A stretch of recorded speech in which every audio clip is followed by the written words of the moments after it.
Spoiler warning. But come on, you've seen this movie.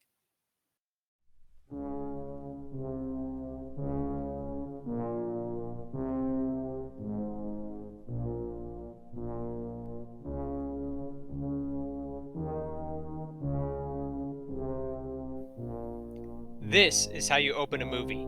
Immediately, a foreboding, oppressive tone is set, and the isolation of the characters is felt by the viewer. The music hinting at the dark force laying in wait for the Torrances as they make their way through the Colorado mountains. Welcome to The Shining, Stanley Kubrick's one and only foray into the horror genre, and it's so damn good you wish he made 100 more. The film is a masterpiece in freaking you the fuck out. As opposed to more modern horror movies that kind of suck, the terror in The Shining is much more subtle. There is no masked killer or normal man hunting down helpless victims. A nameless, formless presence plagues the Torrances. And it's just as creepy as it sounds. The movie focuses on Wendy and Jack Torrance, as well as their son, Danny. The family is hired to look after a hotel in Colorado called the Overlook. It's a summer hotel, but the owners hire the Torrances to run the equipment over the winter and to make sure the hotel stays in good condition. But since it's Colorado in winter, they're guaranteed to get snowed in, meaning they're going to be all alone for the duration of the winter. And then things start going wrong. The key focus of the film is on the past influencing the present.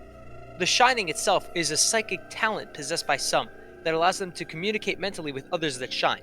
However, more importantly, it allows those that shine to view and communicate with the past.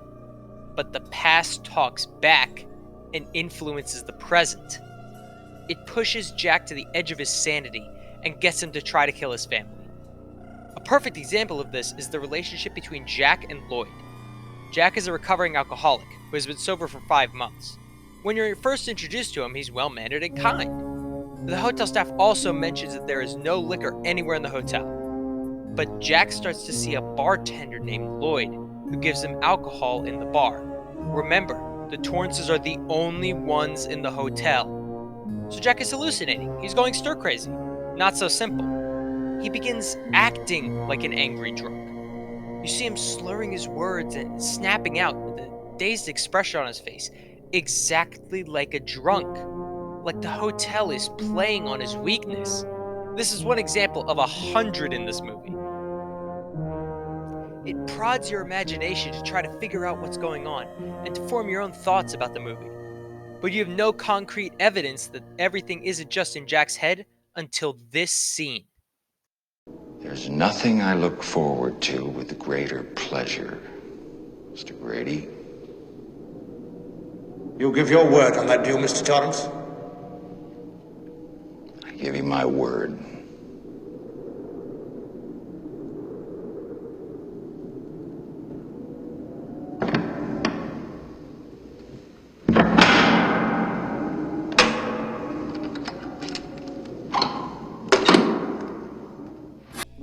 This is the oh shit moment of the movie. A ghost from the past unlocks a door in the present. This flips the entire movie on its head. It's no longer just psychological. From that moment on, the past directly influences real events. There's something else you might have noticed about that scene. Or not if you weren't a huge film nerd. The camera work is absolutely phenomenal. Long, sweeping shots give the film a looming sense of dread, and unbroken shots of the hotel give the viewer a great sense of the many rooms within. Every single shot is an interesting idea that adds to the already stunning film. Another behind-the-scenes factor adding to this movie's atmosphere is the music. The menacing horns at the beginning give way to stabbing cacophonies of strings, slowly building tension to an unfathomable level. And then that freezer scene happens. Funny enough, that scene isn't backed by any music. But that subtle scene is the turning point of the whole film. That's the point where shit hits the fan. And the soundtrack goes fucking nuts.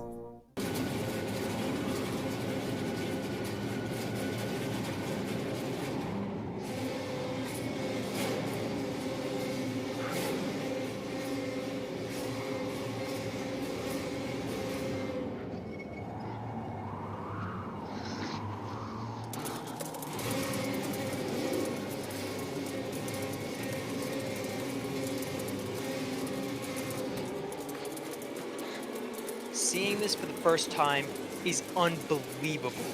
You are completely terrified and clueless as to what's going to happen next as the terror plays out on screen, and you realize how deliberately the tension has been set up to reach this tremendous climax. And then the movie ends, and Kubrick leaves you on one last haunting shot. My favorite in the film. Again, he uses a creepy, slow, continuous shot. The camera slowly creeps in, showing a photo dated 1921, 50 years before the events of the movie. And there, impossibly, is Jack Torrance. He's always been the caretaker. 10 out of 10. This movie is untouchable.